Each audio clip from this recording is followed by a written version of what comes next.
금요 성경 공부 기도의 7계단을 향하여서 올라온 여러분들을 향하여서 환영하고 축복합니다.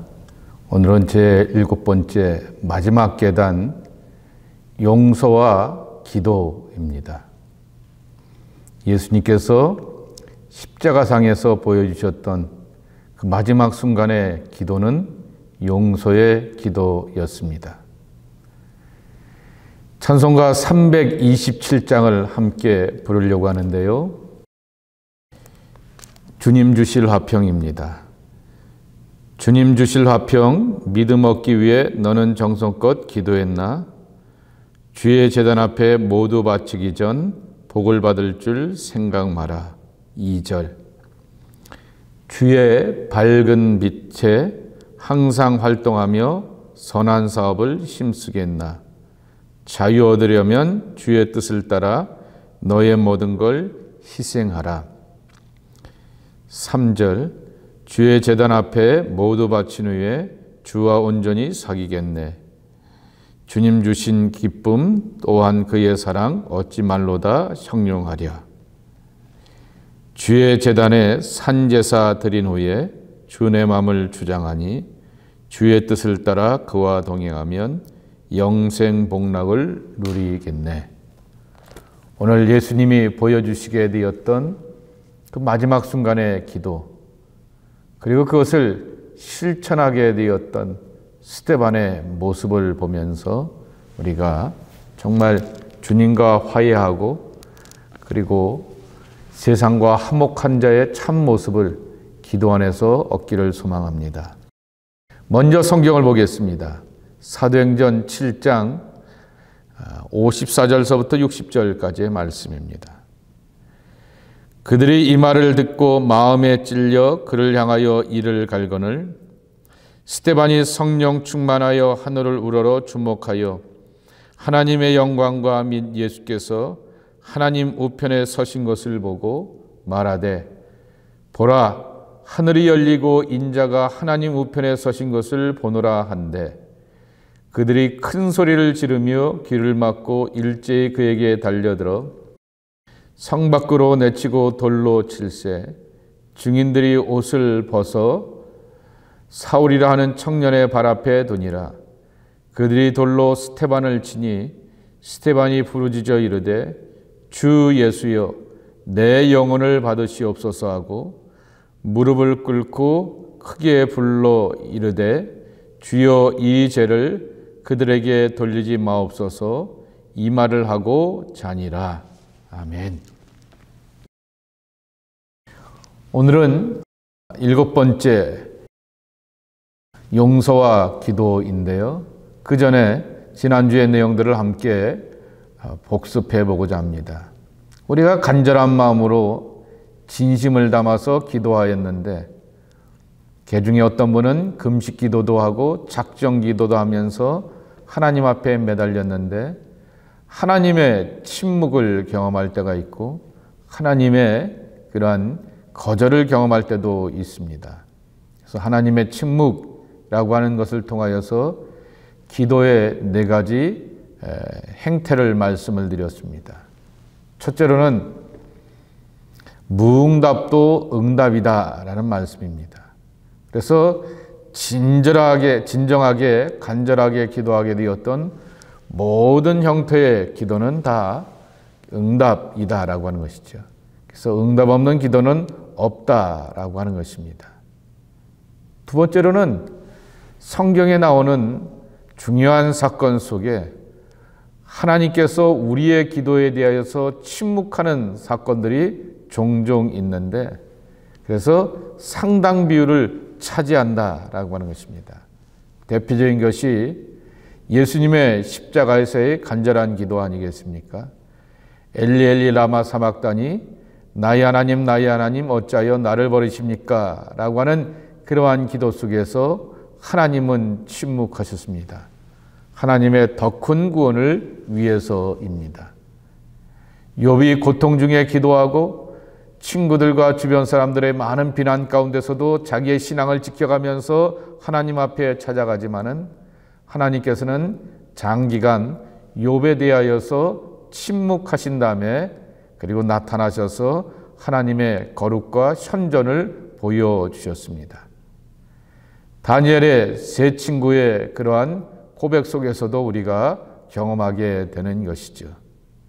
풀무불 가운데서 던져짐에도 그리 아니하실지라도 라고 하는 그러한 고백을 가지고서 하나님이 침묵하실 수 있음을 그들이 고백하게 됩니다.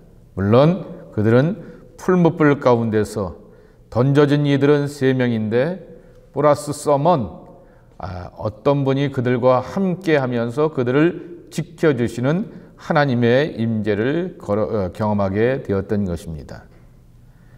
그래서 하나님의 침묵은 우리의 삶의 갈급함과 문제를 가지고서 내가 기도하는데 그 삶의 갈급함을 풀어가고 문제의 해답을 풀어가는 하나님의 고유한 방정식이 있구나라고 하는 것을 배우게 되는 것입니다. 그래서 이러한 간절한 기도에 대한 하나님의 침묵은 하나님이 원하시는 대로 우리의 존재, 나의 믿음의 됨됨이를 바꿔가기 위한 하나님의 방식이다라는 그러한 결론을 내리게 되었습니다. 오늘은 용서의 기도입니다. 제일 먼저 드리고 싶은 말씀은 용서와 기도는 원 패키지, 한 패키지이다라고 하는 것입니다. 요것 따로 가져가고 요것 따로 가져가. 그래서는 그것이 이 조립되고 연결되지 않으면은 물건이 제대로 이렇게 작동하지 못하게 되는 것처럼 기도함과 용서는 같이 이어지고 연결되어서 작동해야 되는 그와 같은 마차의 두 바퀴와 같다라고 하는 것입니다. 먼저 예수님의 주기도문입니다. 마태복음 6장 12절 말씀에 보게 되면은 우리가 우리에게 죄 지은 자를 사하여 준 것 같이 우리의 죄를 사하여 주시옵고 우리를 시험에 들게 하지 마시옵고 다만 악에서 구하시옵소서. 나라와 권세와 영광이 아버지께 영원히 있사옵나이다. 아멘이라고 이렇게 끝나게 되지만은 그 14절과 15절에 보게 되면은 이 주기도문을 끝나고 난 다음에 풀어서 이렇게 말씀하십니다. 너희가 사람의 잘못을 용서하면 너희 하늘 아버지께서도 너희 잘못을 용서하시려니와 너희가 사람의 잘못을 용서하지 아니하면 너희 아버지께서도 너희 잘못을 용서하지 아니하시리라. 기도를 가르쳐 주셨던 예수님께서 용서의 이야기를 다시 한번 권면하고 가르쳐 주셨습니다. 4가지로 이렇게 찾아보려고 합니다. 첫째로 하나님께로부터 용서를 받았다고 하면은 내적인 확신이 외적인 증거로 드러나야 하는 것입니다. 늘 쓰는 말이 있지 않습니까? 인풋이 돼야지 아웃풋이 된다라고 하는 것입니다. 콘텐츠가 있어야지 그 드러나는 결과물들이 나타나게 되는 것입니다. 이 내적 확신은 내가 만들어갈 수 있는 것이 아닙니다. 하나님이 은혜로 우리에게 구원을 주시게 되었듯이 사랑을 더하여 주셨듯이 하나님의 위대한 거룩한 역사와 은총을 우리 안에 주시는 것에 대한 내적인 확신인 것이죠. 그때 외적인 증거들로 말이 바뀌고 얼굴이 바뀌고 삶의 태도와 자세가 바뀌고 눈이 바뀌는 그러한 변화를 경험하게 되는 것입니다. 하나님께서는 분명히 인간의 죄를 용서해 주시는 엄청난 은혜를 허락하여 주셨습니다. 우리에게는 죄를 사함받은 증거가 있어야 하는데 그 증거는 다른 사람들에게 용서를 베푸는 것입니다. 너희가 사람의 잘못을 용서하면 너희 하늘 아버지께서도 너희 잘못을 용서하시려니와 라고 하는 그 말씀을 주신 것은 바로 내적으로 하나님으로부터 용서받은 것에 대한 기쁨과 확신이 있다라고 하면은 다른 사람들을 용서하는 모습으로 드러나야 하는 것입니다.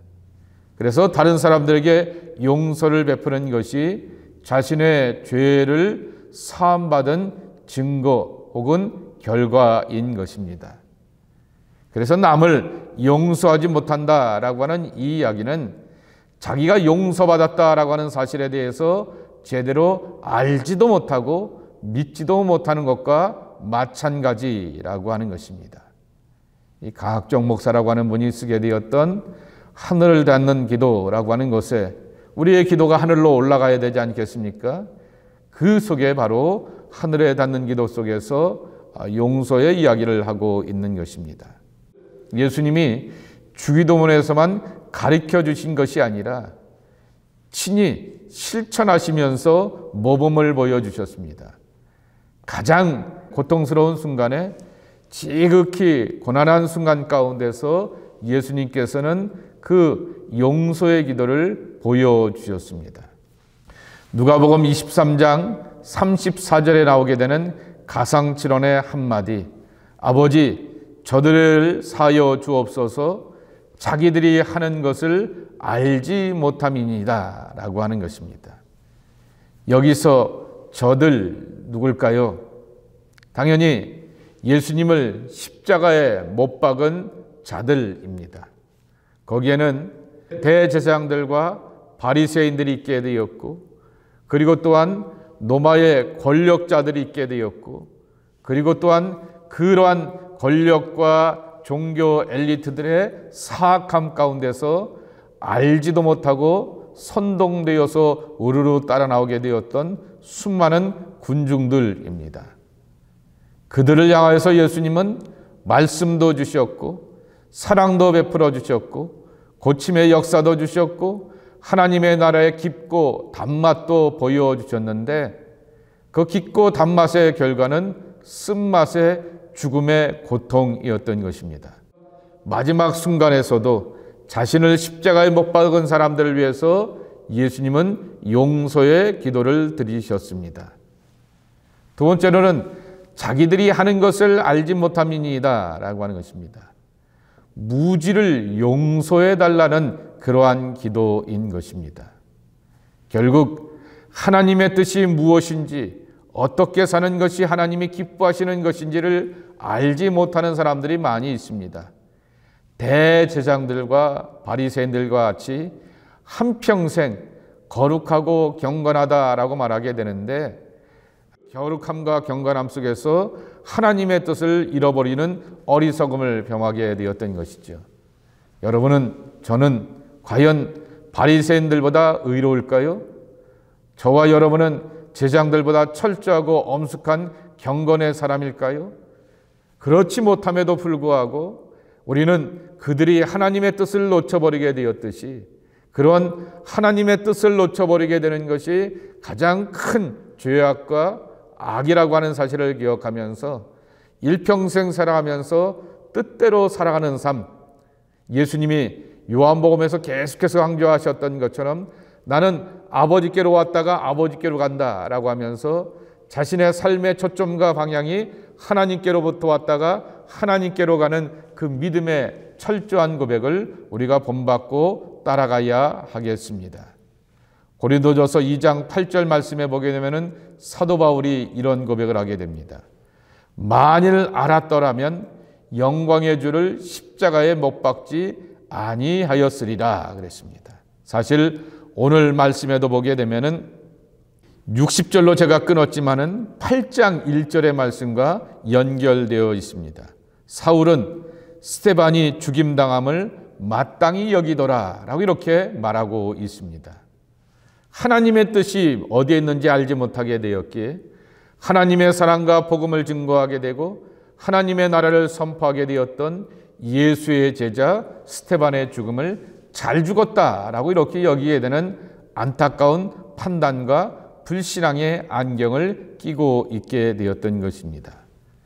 세 번째로 저들을 사하여 주옵소서라고 하는 예수님의 기도는, 그 저들은 예수님을 십자가에 못 박은 사람들뿐만 아니라 오고 가는 온 인류를 향한 예수 그리스도의 무죄 선언인 것입니다. 예수님께서 이루시고 용서하시게 되었던 기도와 그 선언은 인간이 하나님 앞에 나아갈 방법이 예수님밖에 없음을 가르쳐주고 있는 것입니다.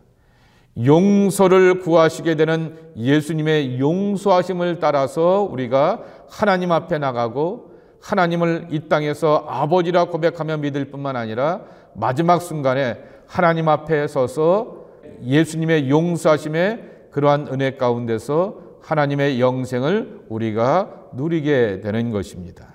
자, 이 모습을 그대로 실천해 주었던 이가 스데반인 것입니다. 오늘 본문의 말씀이죠. 스데반이 7장에 보게 되면은 엄청 긴 설교를 하게 되었습니다. 쉽게 얘기하게 되면은 스데반은 헬란말을 하게 되는 7 집사 가운데 하나였습니다. 유대인들을 향하여서 유대인의 말로 유대인의 전통과 역사를 읊어내면서 거기서 하나님의 구원을 선포하다가 돌에 맞아 죽는 그러한 일을 경험하게 되었던 것입니다. 아픔을 경험하게 되었던 것입니다. 스데반이 이 설교도 잘하게 되었고 7 집사 가운데 하나로 뽑힐 정도로 신실함과 충직한 모습도 보여주게 되었지만은 스데반의 마지막 모습이 가장 위대한 모습이었던 것입니다. 끝까지 기도한다라고 하는 것이죠. 영혼의 마지막 호흡도 기도라고 하는 것이죠. 우리가 기도가 하나님과 호흡이라고 말하게 되는데 호흡이 멈추면 죽는 것 아니겠습니까? 그 마지막 호흡도 기도였는데 그 내용은 용서의 기도였다라고 하는 것입니다. 먼저 오늘 말씀에도 있듯이 59절입니다. 주 예수여 내 영혼을 받으시옵소서입니다. 돌로 쳐 맞아 죽는 그러한 순간 가운데서 하늘문이 열리고 하나님의 천사가 예수님께서 하늘 우편에 계신 것을 보시면서 그는 자기의 영혼을 하나님께 맡기게 되었다라고 하는 것입니다. 우리에게 가르쳐주는 것이 있습니다. 내 영혼의 주인이 누구인지를 알려주는 기도를 스데반이 드리게 되었던 것이죠. 신앙을 위탁과 위임이라고 말하게 됩니다. 맡긴다라고 말하게 되는데 진정으로 맡겨야 될 대상이 누구인가를 분명히 알고 있게 되었고 정말 고통스러운 순간 가운데서 살려달라라고 이렇게 생존에 몸부림하는 것이 아니라 영생을 갈망하면서 자기의 몸과 영혼을 하나님 아버지께 예수 그리스도께 맡기는 자의 참모습을 보여주었던 것입니다. 더 나은 세계 하나님의 천국을 볼 줄 아는 믿음의 사람이 스데반이었고 그러한 기도를 드리게 되었던 것입니다. 우리는 스데반의 이 마지막의 이 모습을 보면서 죽음은 결코 종결이 아니라 콤마, 쉼표가 되어서 잠시 쉬고 호흡을 마친 다음에 영원한 호흡을 향하여서 하나님께로 나가는 것이다 라고 하는 것을 배우게 되는 것입니다. 두 번째, 스데반의 위대한 기도인 것이죠. 주여 이 죄를 그들에게 돌리지 마옵소서라고 하는 60절의 말씀입니다. 용서의 기도인 것이죠. 진심으로 영혼을 사랑하는 자의 마음의 고백이 이 스데반의 마지막 기도의 고백에 나오게 되는 것입니다.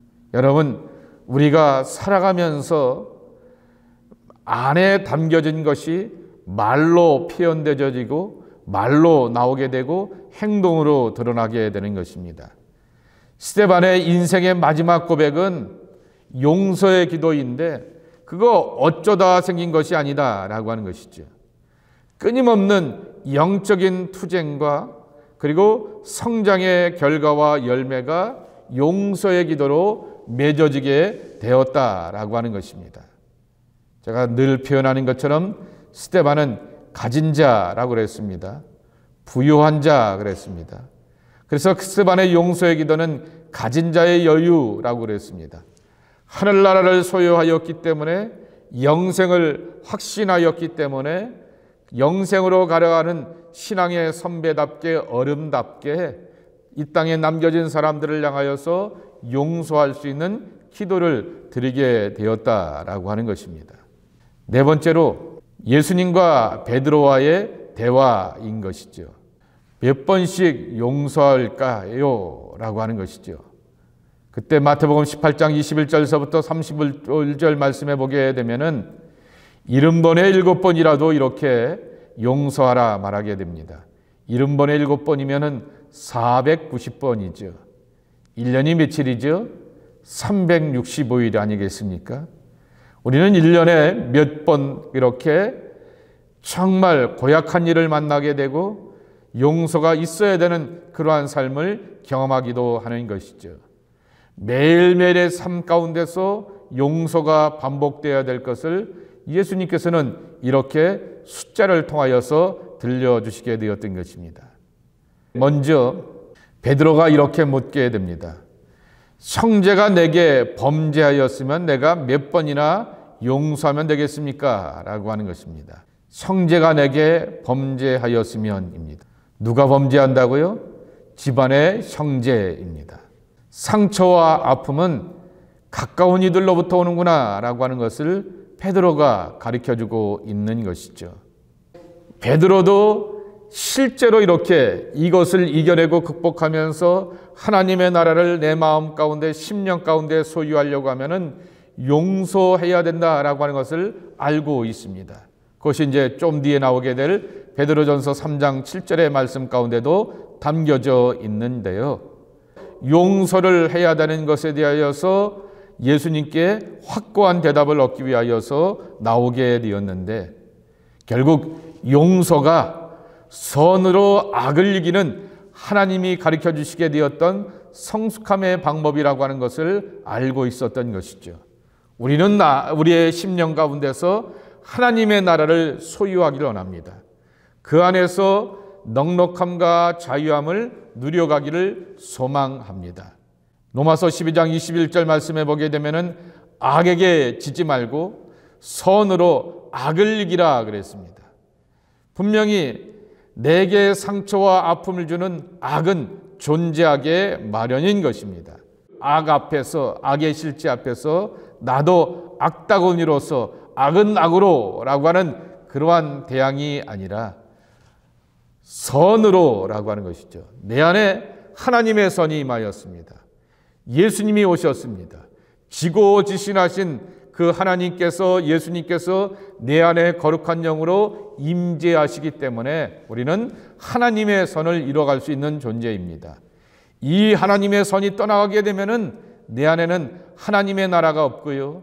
욕망과 정욕과 분열과 그리고 미움과 시기의 그러한 어둠의 나라가 존재할 수밖에 없는 것입니다. 하나님의 나라를 늘 간직하며 살기를 원하는데 그것을 지키고 이겨나가는 그러한 방법 가운데 하나는 바로 용서라고 하는 것입니다. 기도가 하나님과 호흡하면서 들숨으로 들어마시고 날숨으로써 내어뱉게 되었을 때 용서의 고백과 용서의 행위를 통하여서 내어뱉는 그러한 호흡을 통하여서 하늘의 거룩한 것을 다시금 들이맞는 복된 축복을 우리가 누려가게 되는 것이죠.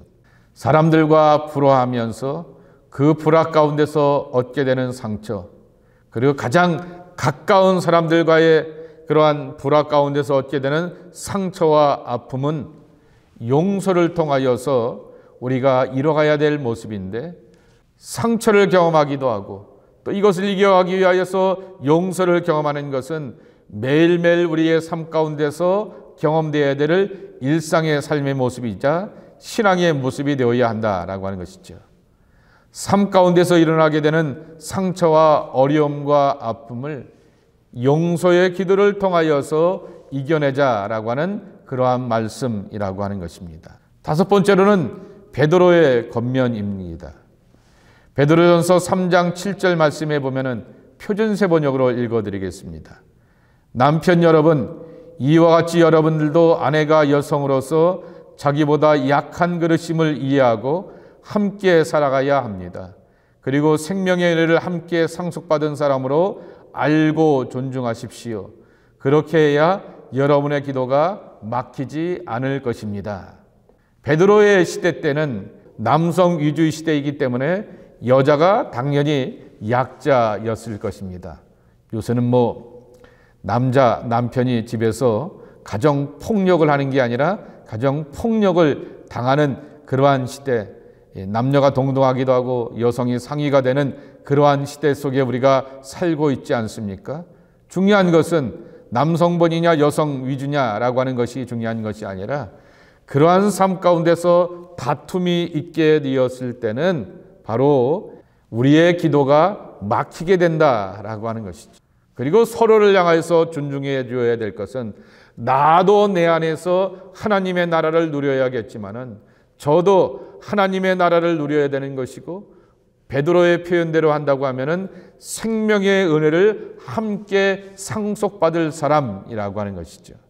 우리가 나의 아내를, 나의 남편을, 나의 부모를, 나의 자식을 생명의 은혜를 함께 상속받을 사람으로서 이해하고 그렇게 존중하고 있는가라고 하는 것이죠.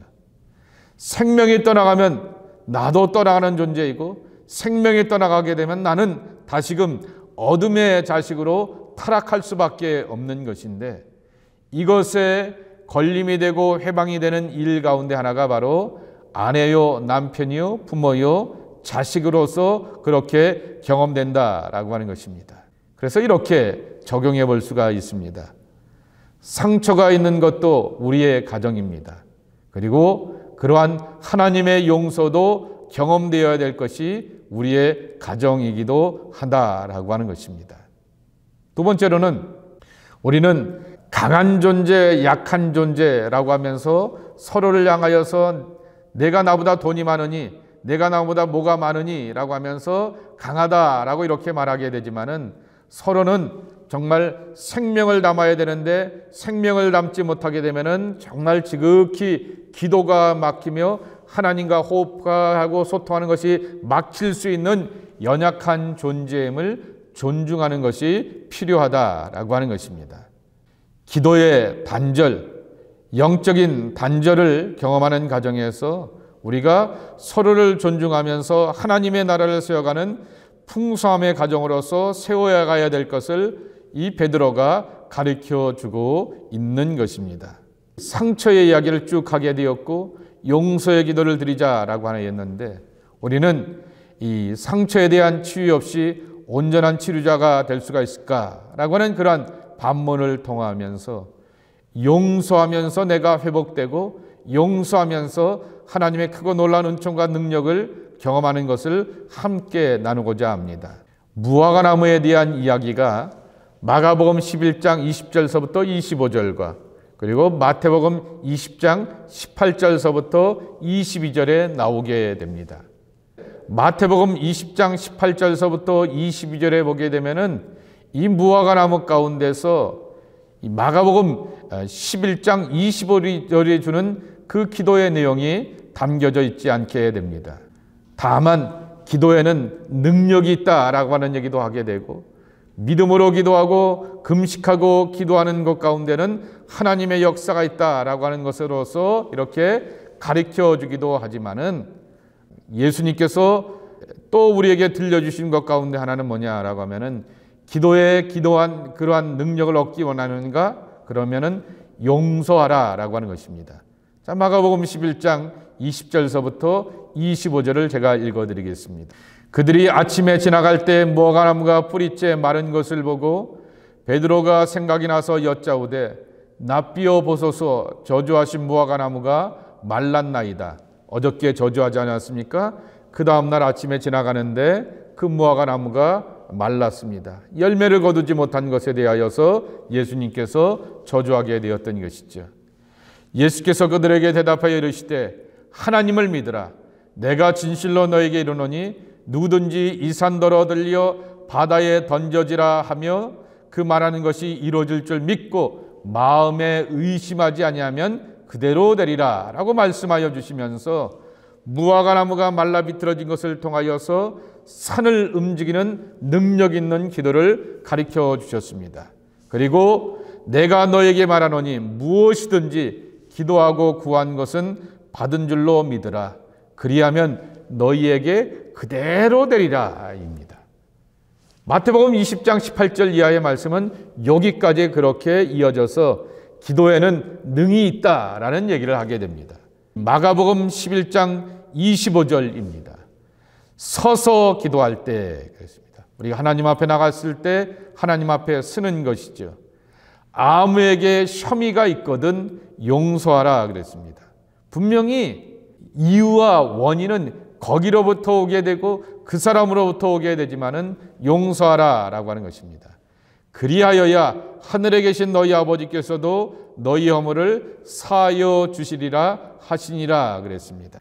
내 허물이 사함받아야지 기도에 대한 확고함을 가지고서 당당함을 가지고서 나갈 수가 있는 것입니다. 마음의 찝찝함과 불편함을 가지고서 기도가 제대로 됩니까? 여러분이 속회를 한번 인도해 보십시오. 속회가 제대로 됩니까? 여러분이 한번 예배자가 돼 보십시오. 그거 제대로 못합니다. 그걸 먼저 털어가야 되는 것입니다. 그렇기 때문에 우리 안에서 하나님 앞에서 허물의 용서함을 받는 하나님의 나라의 소유를 하고 평강과 자유함과 기쁨을 누린 다음 가운데서 우리가 기도를 해나갈 수가 있고 복음을 전할 수가 있고 간절함으로써 하나님의 나라의 사랑의 역사를 이뤄갈 수가 있는 것입니다. 두 번째로 상처에 대한 치유, 그것이 우리에게 있어야 될 이유는 용서가 하나님의 사랑을 경험하고 하나님의 사랑을 나누는 사랑의 첫 출발점이 되는 것입니다. 내가 크리스찬이라고 하면은 크리스찬은 사랑받는 존재입니다. 크리스찬은 사랑하는 존재인 것입니다. 먼저 우리는 사랑을 받습니다. 하나님으로부터 엄청난 구속에 대한 사랑과 확증을 우리 안에 확인하게 됩니다. 용서하지 못하게 되면 스스로가 걸고 넘어져 가게 되고 실족함을 경험하게 되는 것입니다. 용서하게 되면서 용서 그 다음의 차원인 사랑까지 나가게 되는 것이죠. 마틴 루터 킹이 이런 말을 하게 됩니다. 용서는 새로운 시작이 된다라고 하는 것이죠. 그렇기 때문에 용서는 새로운 출발이 될 뿐만 아니라 자기 치료제로서 함께 하는 것이죠. 이러한 유명한 선언이 있습니다. Forgive to live라고 하는 것이죠. 살기 위해서 용서하라 라고 하는 것이죠. 창세기 50장 19절서부터 22절에 나오게 되는 요셉의 기도와 그 겉면을 한번 기억해 보시기 바랍니다. 두려워 마소서, 내가 하나님을 대신하리이까. 당신들은 나를 해하려 하였으나 하나님은 그것을 선으로 바꾸사 오늘과 같이 만민의 생명을 구원하게 하시려 하셨나니 당신들은 두려워 마소서, 내가 당신들과 당신들의 자녀들을 기르리이다 그랬습니다. 요셉이 이집트에서 노예와 죄수 생활 13년의 길고 지난한 생활을 그가 견뎌낼 수가 있었던 것은 하나님께서 주시게 되었던 너그러움과 관대함과 세월을 통하여서 이기게 하시는 용서의 기쁨인 것이죠. 이를 갈고 있게 되었으면은 그들은 그의 권력과 힘을 가지고서 얼마든지 형들을 향하여서 보복할 수가 있게 되었고 파탄을 낼 수가 있었을 것입니다. 그렇지만은 그는 스스로가 살아가기 위하여서 또한 용서하는 자로 살게 되었다라고 하는 것입니다. 유명한 기독교 의사가 하나 있죠. 폴 트루니에는 내과 의사인데 심리적인 분석을 많이 했다고 하면은 칼 매닝거는 정신과 의사로서 그렇게 우리에게 기독교적인 그러한 대안들을 많이 주게 되었는데요.